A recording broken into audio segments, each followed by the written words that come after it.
So ito na guys, yan. Yan. Lulutuin yung bukas. Tapos ito. Guys. Bukas yan. Tapos.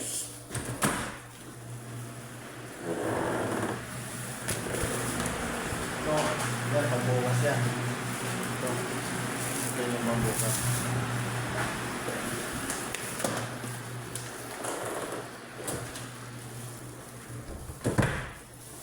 Dito masilan yung amo dito, kailangan yung shape dito kailangan pantay-pantay siya, oh. Yan, tulad yan. Dapat yung cubes pantay-pantay siya. Yan, oh. Dapat pantay-pantay.